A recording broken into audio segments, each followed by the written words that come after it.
Sir बहुत शुक्रिया आपका अहमद बिलाल महबूब साहब, आप हमारे साथ मौजूद हैं। सर ये जो फैसला है इमरान खान साहब का, कल उन्होंने कहा कि बातचीत करते हैं और आज उन्होंने कहा कि बातचीत तो हो ही नहीं सकती, मगर वो उन्होंने कह दिया कि इसी महीने असम्बलियाँ डिज़ोल्व कर देंगे। मुझे ये लगता है कि असम्बलियाँ डिज़ोल्व करके तहरीक इंसाफ नुकसान उठाएगी। आपका इस पर क्या एनालिसिस है? जी, मैं भी ज़ाती तौर पे समझता हूँ कि कौमी असम्बली से रिजिग्नेशन का फ़ैसला भी कोई बहुत अच्छा फ़ैसला नहीं था, ख़ुद उस पार्टी के इंटरेस्ट में और जमहूरियत के इंटरेस्ट में और पार्लिमानी जो रवायात हैं उनके इंटरेस्ट में। तो इसी तरह से ये सूबाई असम्बलियों को डिज़ोल्व करने का फ़ैसला भी कोई अच्छा फ़ैसला नहीं होगा। यकीनन ये मुल्क के लिए भी अच्छा नहीं होगा और डेमोक्रेसी के लिए भी अच्छा नहीं होगा, लेकिन ख़ुद पार्टी के लिए भी बहुत अच्छा नहीं होगा, क्योंकि उसके नतीजे में तो फ़ायदा ज़्यादा से ज़्यादा यही हो सकता है ना कि वो दोबारा मुंतखब होकर यदि असम्बलियों में आ जाएं और उसके नतीजे में ये जो 1 साल का 10 महीने का मैंडेट है वो उसे लूज़ करेंगे और उसके नतीजे में जो अगला इलेक्शन में नताइज हैं उनके बारे में तो कुछ कहा नहीं जा सकता। इस वक्त तो बहरहाल ये हुकूमत में है, पंजाब की हद तक ये मामला काफ़ी हद तक ओपन हो जाएगा कि वो उस पर इलेक्ट हो सकते हैं कि नहीं हो सकते, और इसके नतीजे में जो डिसरप्शन होगी पूरे सिस्टम के अंदर, एक इलेक्शन का माहौल तकरीबन अगले 1 साल तक चलेगा और फिर वो अगले इलेक्शन जब होंगे कौमी असम्बली के तो सूबाई असम्बलियाँ उस वक्त नई गवर्नमेंट आ चुकी होगी और यहाँ पे केयर टेकर गवर्नमेंट नहीं होगी, तो उससे फिर जो एक ऐसी सूरत हाल पैदा होगी जिसमें सियासी हुकूमतें इलेक्शन पे असरानंदाज हो सकती हैं, इलेक्शन कमीशन भी कुछ नहीं कर सकेगा। तो ये सारे मामलात मिल के आइंदा आने वाले दिनों के अंदर, क्योंकि हुकूमत तो बाज़ार ये लगता है इनका ये फ़ायदा होता ये सूबाई असम्बलियों को डिज़ोल्व करने का, अगर फिर मरकज़ी हुकूमत या वफाकी हुकूमत मजबूर हो जाती कि वो अपनी नेशनल असम्बली को भी और 2 दीगर सूबाई असम्बलियों को भी डिज़ोल्व कर दें तो पूरे मुल्क के अंदर इलेक्शन हो जाते, तो फिर तो इसका बड़ा फ़ायदा था। लेकिन अब बाज़ार ऐसे लग रहा है कि वफाकी हुकूमत इसके लिए मेंटली तैयार हो गई है कि अगर ये 2 सूबों के अंदर इलेक्शन कराने में पड़ भी जाए तो हमें से मंजूर है, लेकिन हम वफाकी हुकूमत को और दूसरे 2 सूबों की हुकूमत को डिज़ोल्व नहीं करेंगे। तो अगर ऐसा है तो फिर तो ये फ़ायदा और भी महदूद हो जाएगा मेरे ख़्याल में।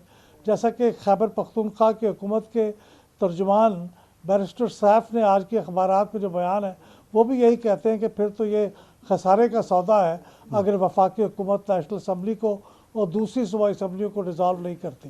क्या तो वजह आपको नजर आती है सर? दानिशमंदाना इक़दाम तो नहीं जी, इमरान खान साहब ने आज भी कहा कि हम तो कर देंगे और आपको आना पड़ेगा।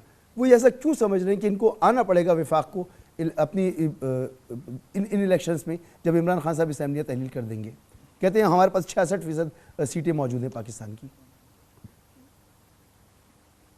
देखिए, उनका अंदाज़ा तो यह है और किसी हद तक वो जस्टिफाइड भी हैं सोचने में कि जब 66% आबादी के अंदर इलेक्शन हो रहे होंगे तो बाकी इलाके को एक अलग से 10 महीने तक बचा के रखना और फिर उस वक्त इलेक्शन होल्ड करना, ये काफ़ी कॉम्प्लिकेशंस पैदा करेगा, कॉन्स्टिट्यूशनल कॉम्प्लिकेशंस भी पैदा करेगा और मालियाती कॉम्प्लिकेशंस भी पैदा करेगा। यानी 15 से 20 बिलियन रुपयों का इजाफी खर्च होगा अगर ये 2 किस्तों में इलेक्शन हो। अगर ये इलेक्शन इकट्ठा होगा तो फिर ये 15 से 20 बिलियन रुपए ज़रा बच जाएंगे, लेकिन अगर नहीं तो फिर एडिशनल खर्च होगा और इससे मैंने आपको कहा कि कॉन्स्टिट्यूशनल कॉम्प्लिकेशंस भी पैदा हो सकती हैं। उस मौके पे केयर टेकर गवर्नमेंट्स नहीं होंगी सूबों में तो उसका भी नुकसान होगा। तो इस तरह के कई सूरत हाल पैदा होगी और जब ये गवर्नमेंट्स दोबारा वापस आएंगी तो फिर एक रिन्यूड विगर के साथ शायद ये एजिटेशन की पॉलिसी को फिर से शुरू करें और हुकूमत पे दबाव बढ़ाएं।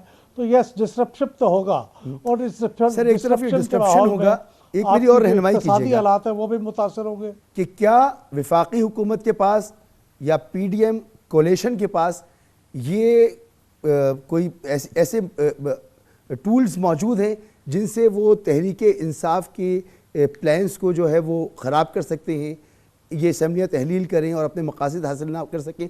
वो क्या क्या चीज़ें हैं PDM के पास जिससे वो इनके इस इरादे के ख़िलाफ़ इस्तेमाल कर सकते हैं?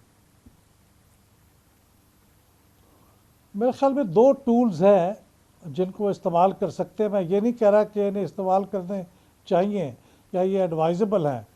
गालिबन इससे जमहूरियत के ऊपर जो रहा सहा एतमाद है लोगों का वो और भी ख़राब होगा।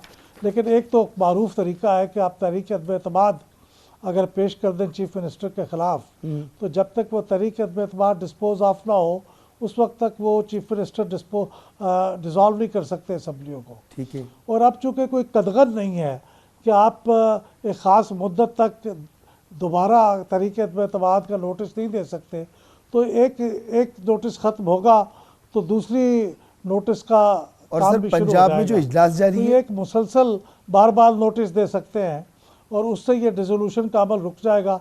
एक और तरीका पंजाब के अंदर ख़ास तौर पे कारगर ये हो सकता है कि गवर्नर साहब चीफ मिनिस्टर को कहें कि वह एतमाद का वोट लें, और एतमाद का वोट लेने के अमल में चूँकि चीफ मिनिस्टर को साबित करनी होगी अपनी मेजॉरिटी, तो उस मौके पे अगर थोड़े से लोग भी गैर हाजिर हो जाएं, 4-5 लोग फितरी तौर पे या कोई इंजीनियर करके, तो वो एतमाद का वोट नाकाम हो सकता है और हुकूमत घर जा सकती है। ठीक है। और सर तो ये दो तरीके हैं, गवर्नर जब रूल की सेशन भी चल रहा हो उस वक्त भी possibility एतमाद कह का वोट सकते हैं। लेने का कहा जा सकता है?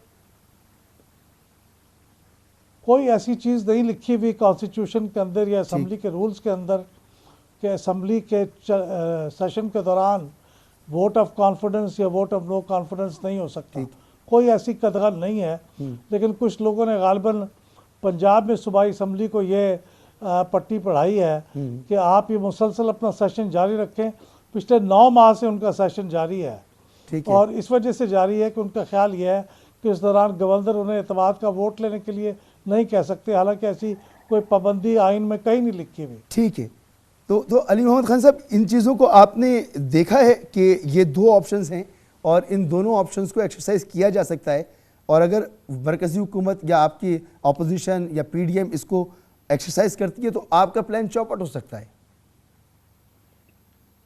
देखिए, उनके पास ये एक सियासी और आईनी उनके पास ये सहूलत है कि वो उस तरफ जा सकते हैं, लेकिन इस पे एक मुसद्दक़ा ओपिनियन है बहुत सी ज्यूरिस्ट की और पार्लियामेंट्री अफेयर्स को जो समझते हैं कि ड्यूरिंग द सेशन आप नो कॉन्फिडेंस मूव नहीं कर सकते, और एक दफ़ा जब नो कॉन्फिडेंस आप मूव कर लें तो 6 महीने तक दोबारा नहीं कर सकते। और ये एक प्रैक्टिस रही है कि जब सेशन हो तो गवर्नर साहब आपको एतमाद के वोट का नहीं कह सकते, लेकिन उनके पास ये ऑप्शन प्रैक्टिकली नहीं, बिलाल महबूब साहब कह रहे हैं ऐसा कोई रूल नहीं है।